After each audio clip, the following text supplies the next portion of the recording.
तो आज हम पतंजलि योग के समाधिपाद के सूत्रा नंबर 49 का व्याख्या करने की कोशिश करूंगा, जो इस प्रकार है। श्रुतानुमान प्रज्ञाभ्याम अन्य विषया विशेष अर्थत्वात्।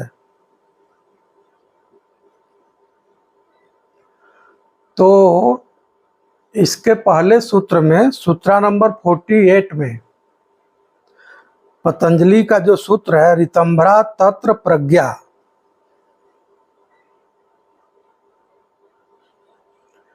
ऋतंभरा प्रज्ञा की बात कर रहे हैं पतंजलि। ऋतंभरा प्रज्ञा क्या है?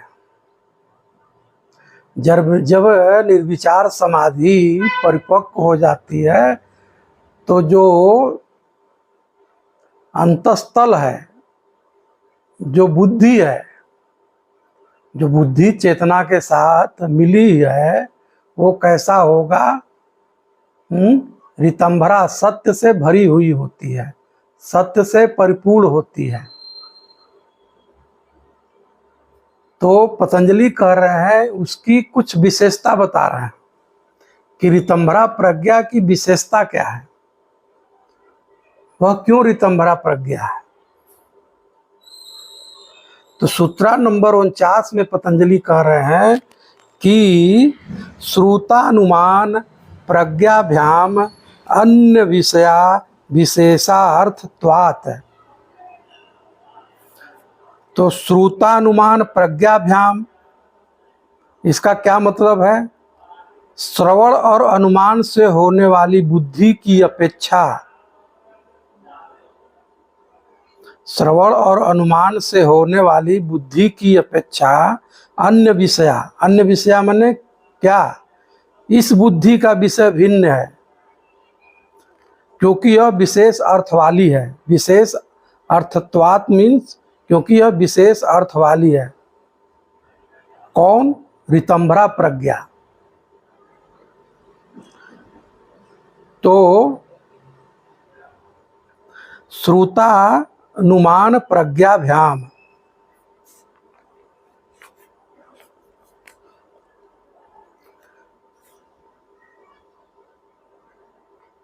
तो इस सूत्र में श्रुतानुमान, सुनने, श्रवण द्वारा, तो बहुत सारे बुक्स में इस तरह की चर्चा है कि पतंजलि यह कहना चाहते हैं कि जैसे वेद है, शास्त्र है, महापुरुषों की वाणी है, उसके द्वारा और अनुमान के द्वारा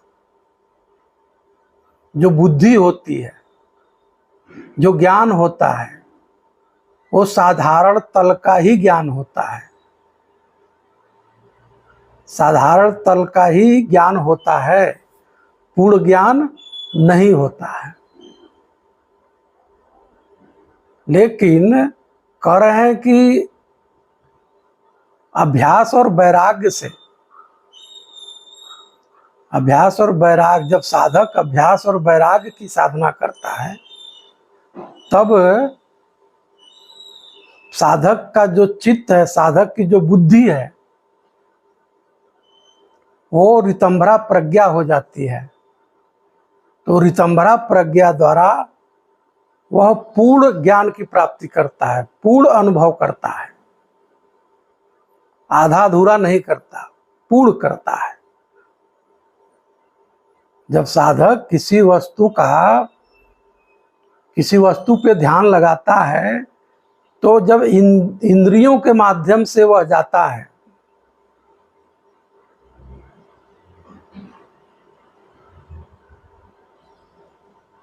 तब साधक जो है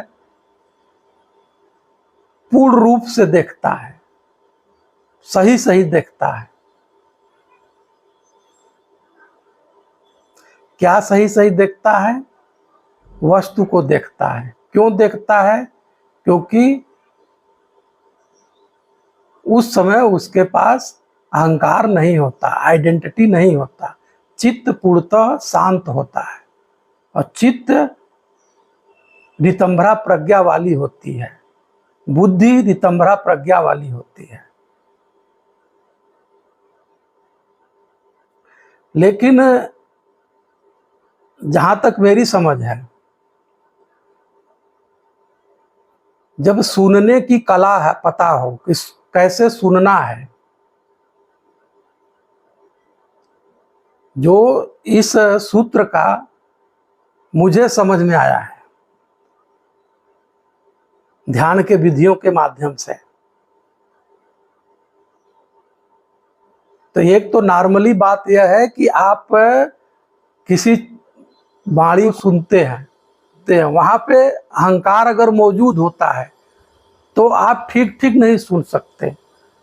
कोई चीज पढ़ते हैं तो ठीक ठीक उसका अर्थ आप अनुभव नहीं कर सकते। अगर अहंकार मौजूद है, चित्त मौजूद है, चित्त की वृत्तियां वहां मौजूद है। सुनने की कला में, ठीक ठीक सुनने में, अगर किसी के वाणी को आप सुनते हो तो वहां पे बिना आइडिया के अगर आप सुनते हो, बिना अहंकार के सुनते हो, बिना एक्सपेक्टेशन के सुनते हो, बिना डिजायर के सुनते हो, तो जो प्रयोग, जो बातें पिछले सूत्रों में हमने किया है, ग्रहिता, ग्रहण और ग्राह्य है, इसको जब अप्लाइड आप करते हैं तो वहां एक समय आता है जब इंद्रिय तो मौजूद रहती है लेकिन इंद्रियां काम नहीं करती है। फॉर एग्जाम्पल, अगर आप सुनना, किसी वाणी पे आप ध्यान लगाते हैं, पहले वो लैंग्वेज के रूप में होगा, फिर शब्द के रूप में होगा, फिर शब्द भी खत्म हो जाता है, फिर शब्द की अनुपस्थिति को सुनना होता है। जहां पे आपकी इंद्रियां आप काम नहीं करेंगी, वहीं पे आप मौजूद होते हैं, वहीं पे आपका वो सेंटर है। तो इंद्रियां हर जगह नहीं पहुंच सकती, उसकी एक लिमिट है। तो जहां तक मेरी समझ है, श्रुतानुमान, सुनने और अनुमान के माध्यम से साधारण ही ज्ञान होता है। ये बात ठीक है, साधारण ही ज्ञान होगा, लेकिन वहीं पे आप अगर अभ्यास और वैराग का जो ध्यान की विधि है, जो होश की विधि है, जब उसको अगर आप अप्लाइड कर देते हैं तो वही साधारण श्रवण, वही साधारण अनुमान, वह पूर्ण ज्ञान देने वाली होती है। तो पतंजलि इस सूत्र में यही कह रहे हैं कि श्रुतानुमान प्रज्ञाभ्याम, श्रवण और अनुमान से होने वाली बुद्धि की अपेक्षा इस बुद्धि का विषय भिन्न है, क्योंकि यह विशेष अर्थ वाली है। क्यों विशेष अर्थ वाली है? रितंभरा प्रज्ञा क्यों विशेष अर्थ वाली है? क्योंकि यहाँ पे अभ्यास और वैराग्य का यह जो ध्यान की विधि है, इसका प्रयोग किया जाता है। साधारण सुनना, उससे आप निष्कर्ष पे नहीं जा सकते। सुनेंगे जरूर, लेकिन ठीक ठीक नहीं सुनेंगे।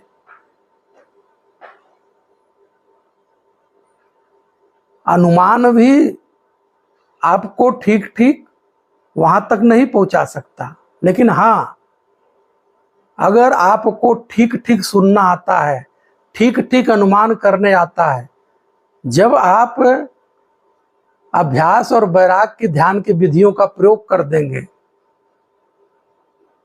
तब वही